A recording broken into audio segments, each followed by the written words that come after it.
All right guys, I'm gonna try to do a quick video on installing a battery disconnect switch on one of these 960M zero turns. All the 9 series should be the same. I've already installed one. I've got another mower over here. It's my other mower. I ordered this disconnect switch off of Amazon. It's just a cheapie. If I don't forget about it, I will try to remember to post a link in the description. If not, just go to Amazon and look it up and you'll figure it out. It does have a plastic handle on it, it's the only thing, and you have to assemble the bracket onto it as you see here, and comes with the nut and a roll pin to put the handle on, everything in the little box there that you need. I don't think it comes with any instructions.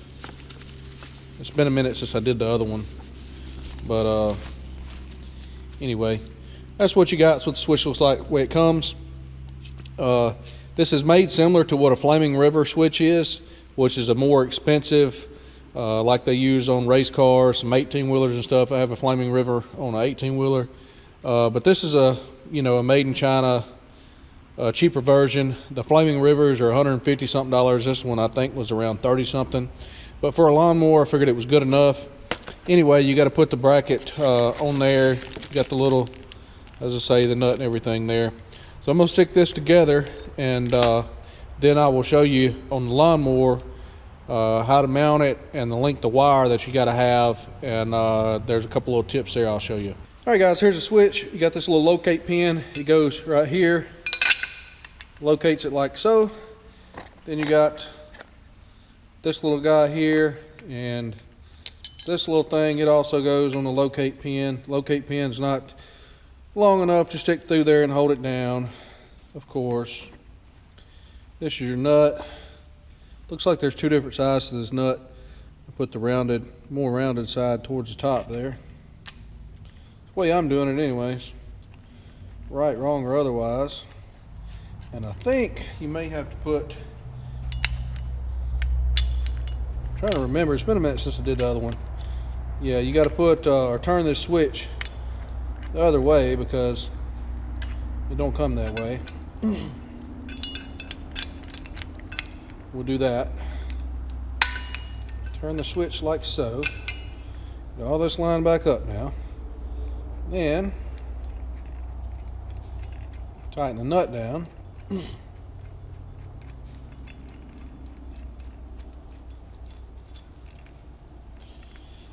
And trying to get this little plate here, it says on and off, to be still while you tighten this is kind of a challenge, but anyway, I did it on the last one, so hopefully I can get it done on this one.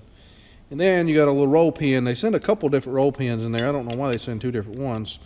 This is kind of a sloppy fit right here, where the Flaming River has a aluminum handle here that fits well. This is just a plastic, and it's a sloppy fit. And anyway, you just have to drive the roll pin into there like so. And so I'm going to do that off camera and get this nut tight here. All right, so I got it all put together here. Got the pin drove in there, and I put it together wrong. Make sure this hole goes that way. Don't be like me. Now I got to knock it back out, put it in the right way. All right, so now when you put it together the correct way, the hole should line up. That way you could put a lock through there if you want to. That's not gonna solve a whole lot of issues, but whatever. If it gives you peace of mind, fine. If not, whatever. Anyway, like I say, that's a little loose fit on there. Not great, but it is what it is. If you want to buy the more expensive Flaming River, it'll probably last a lifetime, go ahead and buy it. If not, buy a cheapie. All right, so the switch has 2 bolt holes. We're only going to use 1 bolt hole. We're going to mount it right here. And I seen another video of a guy. It's been quite a while now. I don't remember who it was. I couldn't find the video, but another guy did this a couple years back, and I've seen the videos. The reason I'm doing this because these mowers had issues with the voltage regulator. John Deere sent out a thing. They would catch fire. It said don't leave the battery hooked up. Anyway, they never fixed mine. I don't know if Kawasaki, I'm sure they fixed voltage regulator by now, but they never fixed my mower. I got a letter sent out saying, you know, don't leave the battery hooked up or whatever, but they never come back and sent me another letter saying we have the part to fix it or whatnot. So anyway, it is what it is. But what I figured out after the first year owning this mower is I left the battery hooked up through the winter. It said about 3 months, and the battery was dead. It wouldn't start. And so the second year, I unhooked the battery, and I didn't have any more problems with it. So now, every time I cut the grass, I just been disconnecting the battery. Well, this other mower over here, I just bought it and fixed it. It had a blown up engine, and whenever I was putting the engine back on and everything, the new engine, I went ahead and installed the switch. And so I'm going to do it the same way, and I've got a piece of cable over here. I'm going to measure it and get the length because I forget what it is and share with that you guys. But 1/2 inch socket, 1/2 inch wrench, or 13 millimeter, close enough. Impact wrench, we're going to take this bolt out. We're going to mount the switch on here, and then I'll show you how I'm routing the cables. The other guy in the video didn't show how he routed his cables. I don't believe. He just showed the way the switch was mounted, and it was already installed when he did the video. So I thought I'd do this.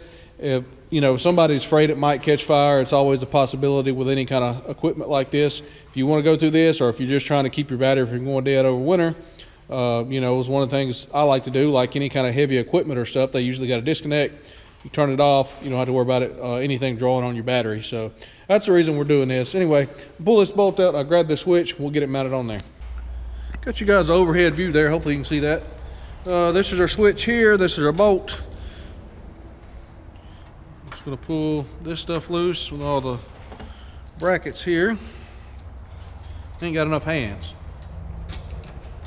Anyway, put our bolt through the bolt hole on our switch, like so, and back through here,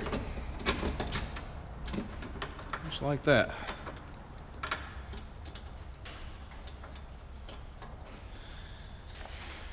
Impact wrench, and then we got to get this turned where it's somewhat level like we want it. I mean, if you don't want yours level, you don't have to do that, I don't guess. You can kind of move it however you want, but I would like this to set pretty level, best it can. And you can adjust, tighten this nut up if you need to, and adjust your plate here after you get this mounted on here. If you don't have a vise, like I don't, to hold it on, you can do your final snug of your nut here and adjust this little plate with a wrench and whatnot. That looks to be fairly well close there anyways. The nuts on the bottom of this switch here are 11/16 for your battery bolts. I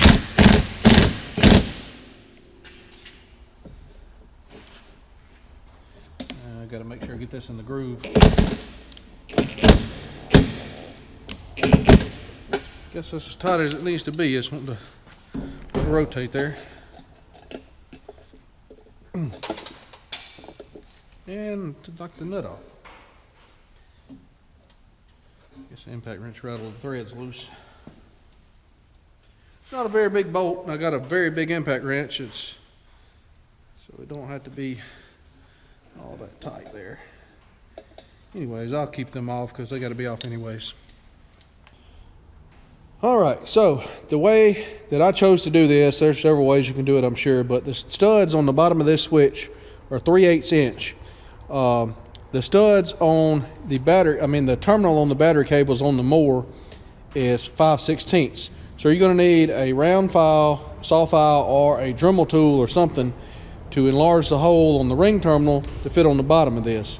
And what I'm going to do is take the battery cable off of the starter right here, off the ground side, and pull it through right here. It's zip tied and goes through these little clamps here.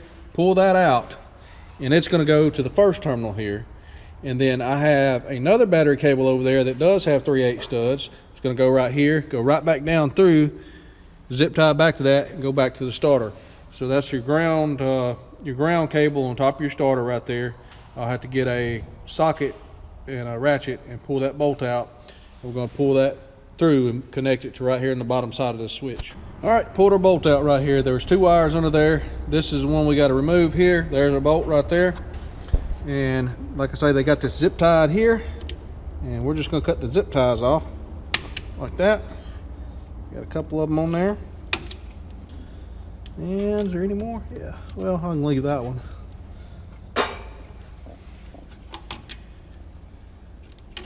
Got those loose. And you can pull this out through these metal clamps that they got here. Probably gonna need to do both hands to do it, but anyway, you got to route this over here. You connect it to the bottom of there, but as you see, as I said, the ring terminal is not big enough, so you need to take a round file or a Dremel tool and get that out of there.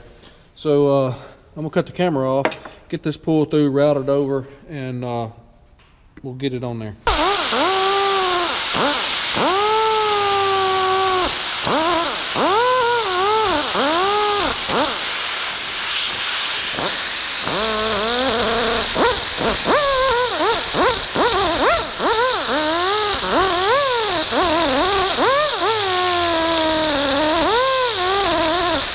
That didn't come out looking too well, but it does fit over the stud now. I think the last one I used a round file, best I remember, and it come out a lot better. But anyway, that was faster. So I can put this round file back up now. And I'm gonna connect this wire to the stud, and I'll show you where I connect it to and how I zip tie it up and all that. Then I'll get this other wire out and show you how long it is. All right, this is a cable I got. It's a 6-gauge cable. It's 3/8 terminals. And it is 42 inches long from one eye to the other eye. 42 inches.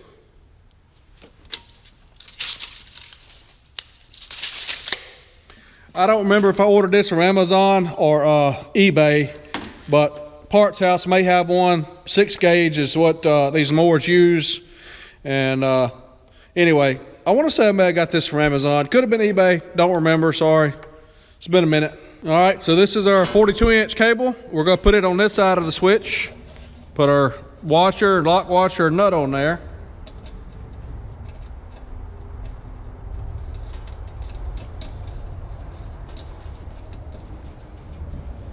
I'll tighten that down in a minute. And I'm going to route this back over here through this harness. Down by this oil cooler here, like that, and go back through the harness over here where the original cable that we took out was. So we're going to go back through where this cable here came out.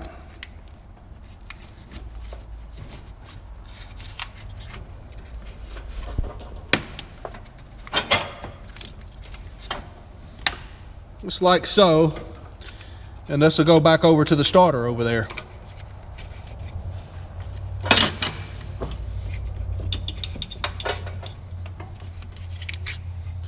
I'll get it pulled around like I want it here in a minute and zip tie it up. But goes back over here to the ground wire right there on our starter, and this wire go under that, and our starter bolt go back through there, kind of wraps through there. As I say, we'll zip tie it up, make a little meter. This here was the wire that did go over there, looped it back around here, just made a loop, tightened that up right there. I'll zip tie this up out of the way a little better, good to go. All right guys, that's how I did this one. This is a battery cable come from the starter. Over there, took it out, routed here, doubled it back, right here, come off the other side with that 42-inch cable, come across, back through the thing, zip tied it, same spot, and good to go. That's the off position, turn it to on, and I'll reconnect the battery. The other one, this wire here routed just slightly different. I probably ought to move this a little bit, but that's the way I did this one. The loop goes that way, loops back around. Very similar deal though. Either way you want to do it, long as they're not rubbing anything, getting hung up in the seat connection, when the seat's down, that ought to do the trick.